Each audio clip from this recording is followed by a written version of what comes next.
So now I'm going to introduce you to an American guy who has entered into Islam. Ali, come here. Come here.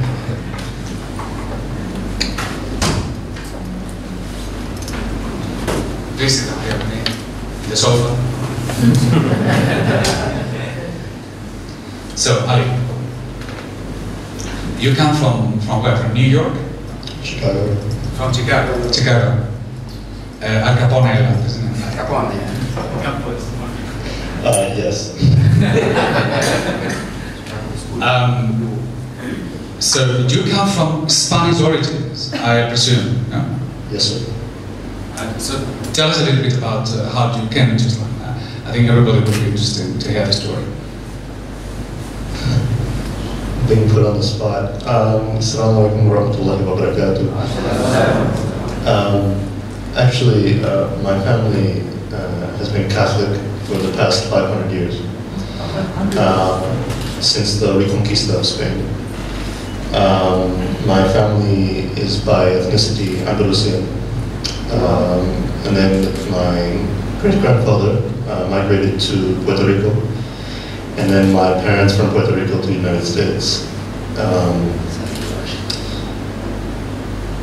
How did I come to Islam? That's quite a long story, but I'll try to be concise. I was a practicing Catholic since my youth,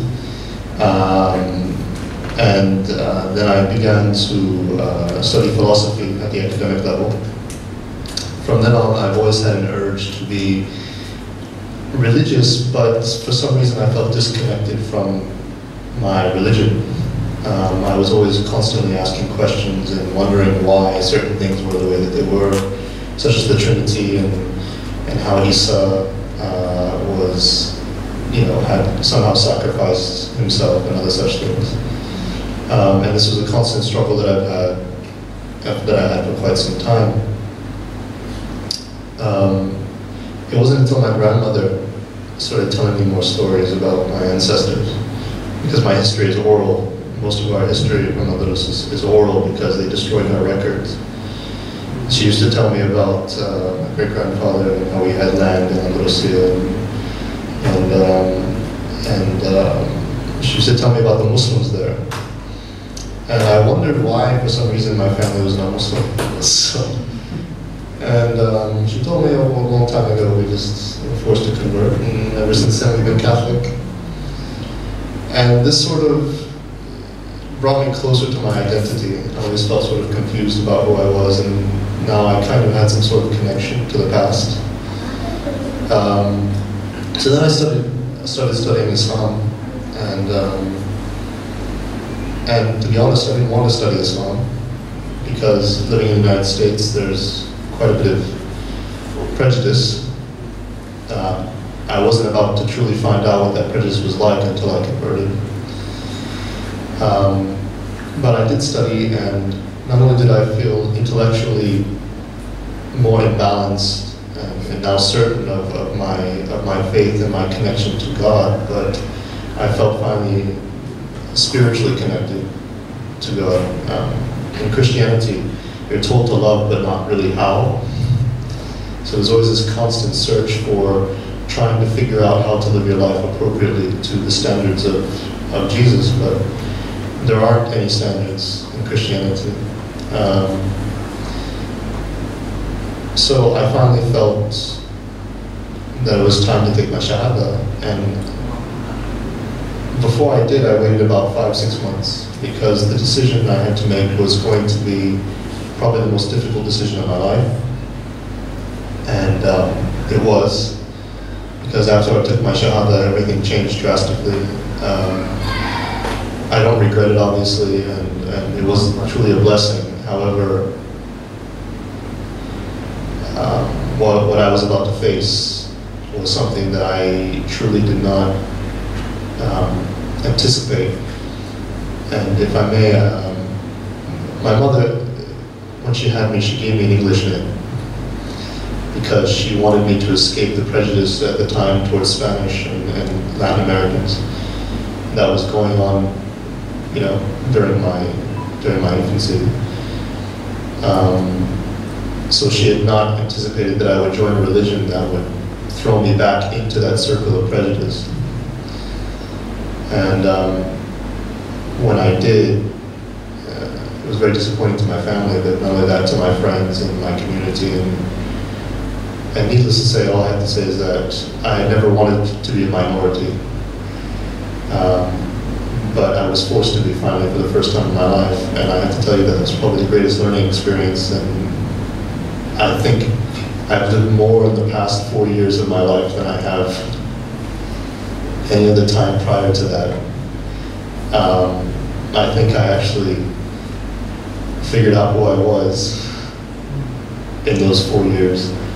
So in a way, it's hard to say this, but in a way, it's as though I've been born 4 years ago. Because I don't recall life prior to that. It's really hard to say. So. Okay, so thank you, Ali. I want you to hear this so that you can say to yourselves, thanks God I didn't have to go through all that. You are born into Islam with a Muslim family. Imagine him. He had to cut off from his family, from his friends, from his culture, in order to join our religion. You may find that you may have to thank Allah for making it easy for you, but in fact, maybe it has become easier for him. Because he knows what is to get rid of things. He knows what is to give everything for something. And this is something you have to learn. Would you be ready to do what he's done? You may say yes, but actually when it actually comes to the realization of it, you know how difficult it will be. So this is a man of the many who are entering into Islam every day in Western Europe and America. 30,000 people join Islam in Western Europe. I don't know how many in America, but 30,000 every single year. It shows something is happening. Something is happening. It means about 100 Muslims every day. So every hour, you have 5 people entering Islam. Every 12 minutes, somebody is joining Islam. So, Ali is now going to become a Tausug and join the struggle. And that would be good fun, being an American with the flag of the Tausug saying independence. I'm getting in a lot of trouble. Yeah, it's okay. We will take you out to prison from Texas. We'll send an army of Tausug to the country. Well, thank you, Ali. Thank you. This is the very nature of what we're doing. It's open. It's open. And there we have people here and there coming from every corner. Here sitting down, every Dinihari comes somebody very quiet who has done a lot expanding the Deen of Islam, and he has particularly made an effort to bring the Chinese people to Islam. At the Halim Shin.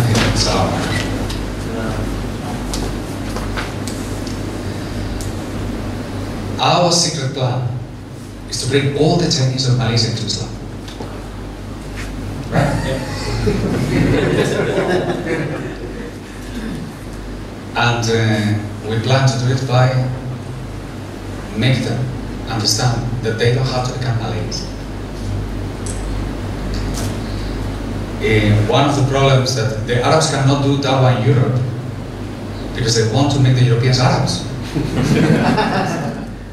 And I don't want to become an Arab. I want to become a Muslim. This is a very different thing. I have my culture, but I am a Muslim. So with the Chinese, we have to understand that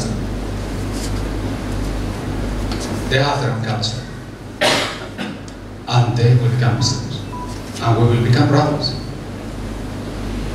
So we have a plan to make a dinar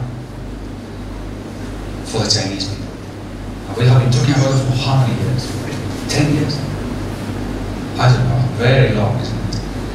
And so this year we're going to do it. So please tell the plan. And if you don't know how to do it, make it up a secret. Just He knows. what we have come together, and we have always spoken, so many meetings, hours and hours and hours, we sat down together. We said, how do we do it, how do we do it?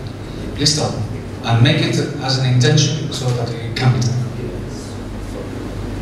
Thank you, Mr. Shaykh.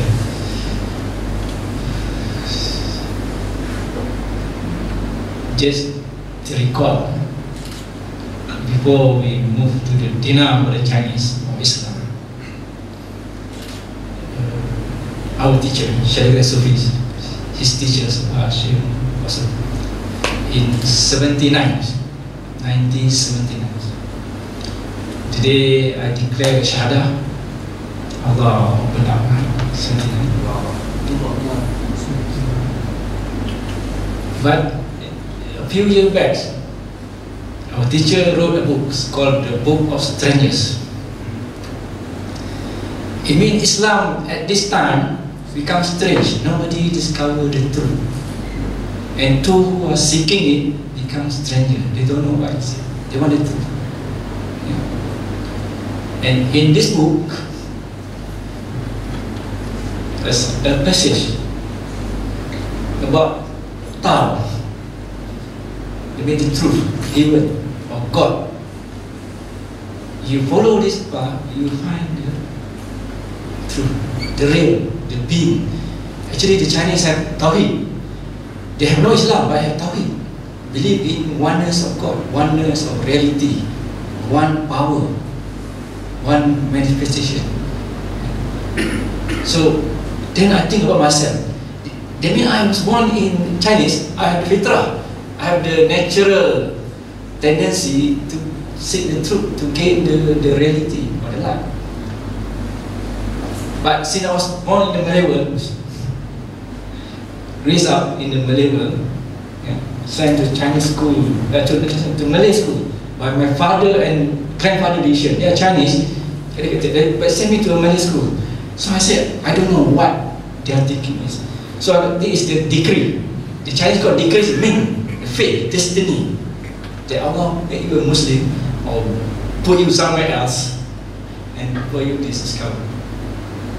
So it made it easy because they put me into Malay school. I learned all the Islam, everything. We are attached to Islam. In the school I listen, I look at them.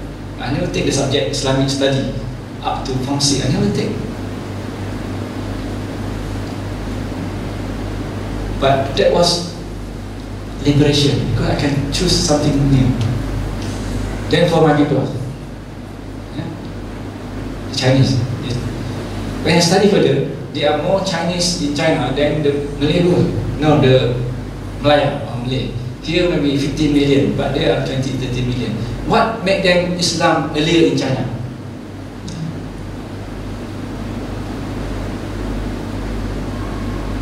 So actually it's the decree, the destiny that Allah want Islam to reach them. So the Prophet said in hadith, I don't know, I cannot find a source, but it said, seek knowledge even unto China. So the word sin is there. Talab ilmu utlu ilma walau fi sin. So I was happy to find this back. The sin is mentioned by the Prophet on hadith. And one more, our teacher said something very profound. At the end of the day, at the last age, the Muslims have lost all their deen or their knowledge, except one or two Muslims, the last man who know the name of Allah in China. Say Allah, someone that in China. Say the last of the one. It means this knowledge, the last one will be taken out. One mu'min there. So that's it. I have this thing to take to my people because they mean I have to bring Islam for them to realize. And they are the biggest atheist nation in the world, correct? 1 billion Chinese have no religion. religion, they suppress everything.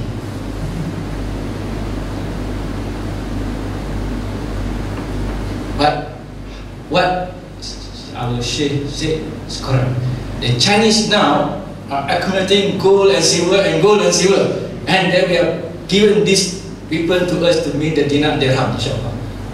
They are the biggest consumer and producer now. They are 5,000 tons now. They are surpassing 10,000 tons in 2-3 years, more than American. And then they collapse, they become minted the coin for the people. And by Allah, we don't know. Allah is the best plotter. Allahu khairul makirin. So we start from here, from our encounter with the people. And our plan, inshallah, we have a few people outside that, outside the system, which they are doing this thing. We don't need to expose them now at the moment. I will show them coin that they use among them already, among the Chinese. Immediately, I spent 2 dirham. And he took this dirham around the table. Hey, I got dirham now. Who wants to buy dirham for me? Immediately, in the restaurant, we go around, they tell the family for the new student. So this man has courage, because he's a Chinese. So that, inshallah, this is our plan. Thank you very much. Alhamdulillah. You see, riba is a crime, not against the Muslims only. It's a crime against mankind. So we fighting this. We are also fighting for the Chinese. So the best among them, let them join us. Welcome them. Don't just tell your Muslim friends, but also your Chinese friends. Tell them. Welcome them to the Deen of Islam. You have neighbors that you have known for years, and you have never come across your mind to say to them, come to the Deen of Islam. You've never done it. Do it. Do it, because you will be surprised.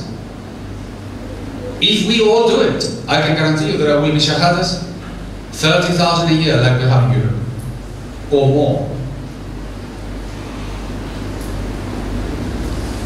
So, we are planning to mint a dinar in Chinese characters, with our weights and our standards. And one will be in honor of Master Chun, Confucius. Master Kung. And the other one will be in honor of Lao Tse.